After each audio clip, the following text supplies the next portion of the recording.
Welcome back. The South African Revenue Services, SARS, says its preliminary data shows it collected an amount of R1,270,000,000 rand last year. That's under the budget estimate of just over 1.3 trillion rand.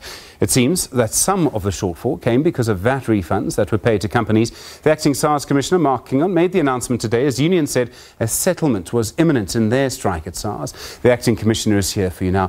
Mr. Kingon, good evening to you and thank you so much for coming in. Good to be with you, Stephen.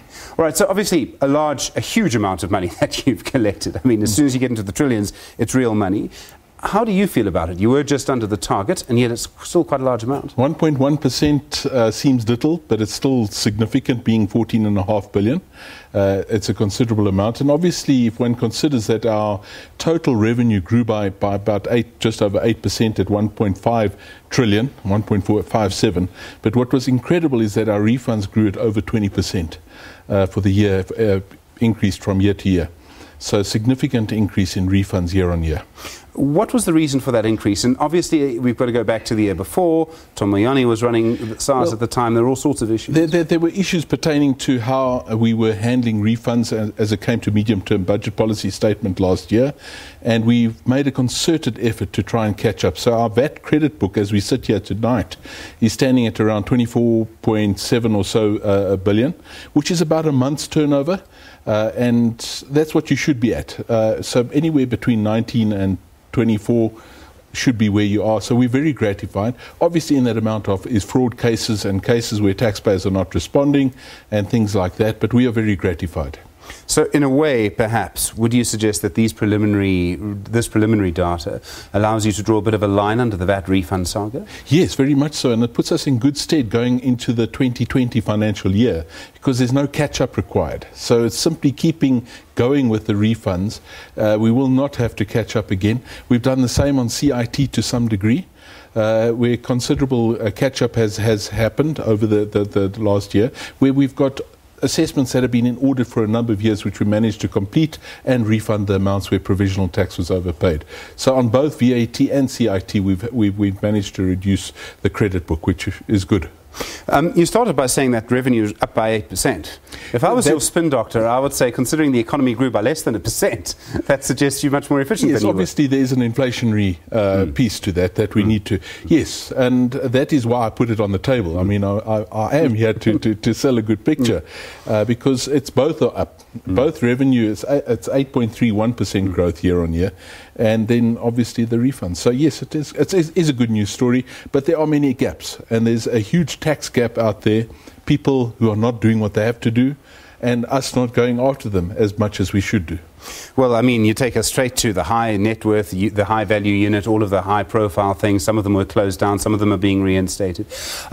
Is it too early to see if any of the sort of recreations of those units are having an impact yet? It's too early in the large business space to see specifically. Actually, today is the official launch of what we're calling the LBC, the Large Business Centre, although it includes individuals, high net worth individuals. I think we are seeing inroads already in terms of the illicit economy. I've definitely seen where our customs teams and our excise teams have been focusing. We are seeing some turnaround. But you know, these things take a year or 18 months, maybe even 2 years to really get a result. If you talk, Stephen, an audit which is commenced today, let's say with the Large Business Centre, if it goes through all the processes of appeal, objection appeal, etc., and to reach a settlement maybe at some point, that's not a quick thing. We're talking 2 years at least, if not longer. Okay.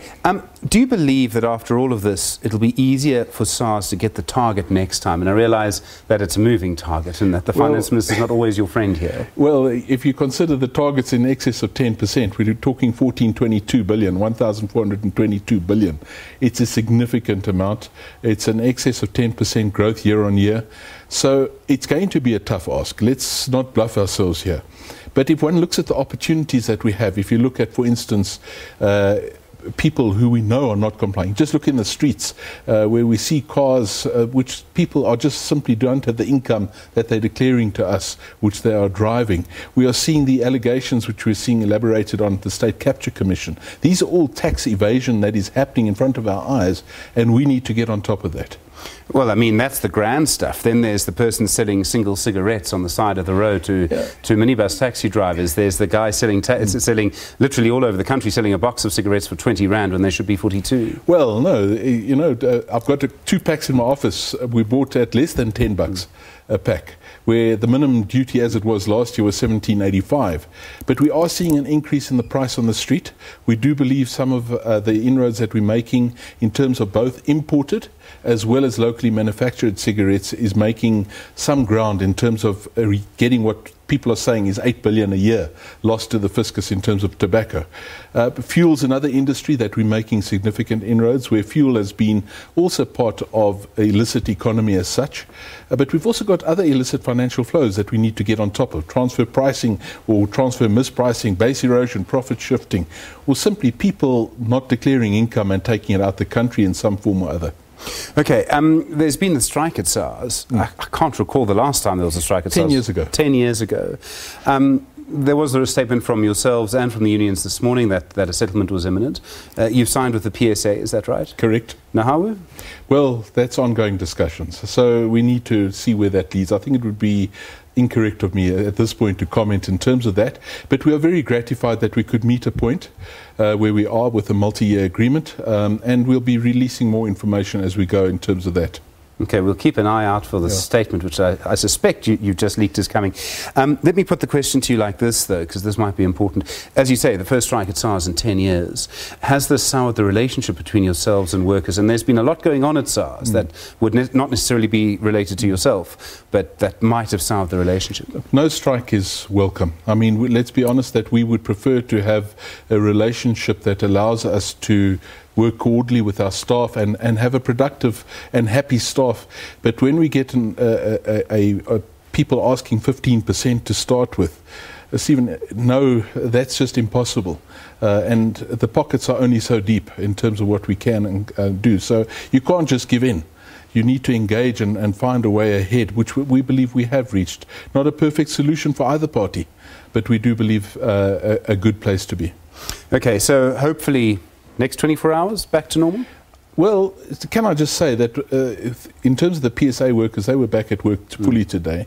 And as far as I could see, attendance was very normal across the board at SARS today. We had 2 days of strikes, yes, and we had, I think, about a 36% staff uptake in terms of the strike action. I'm not too sure the exact number, but it's around there on Thursday specifically. So it impacts service, and we don't want to do that, Stephen. You know, the last thing you want to do, taxpayer pitches at a branch and it's closed, which happened. I was very gratified, though, that the border posts, which is specifically our ports of entry, we managed to cope fully in terms of the arrangements we put in place.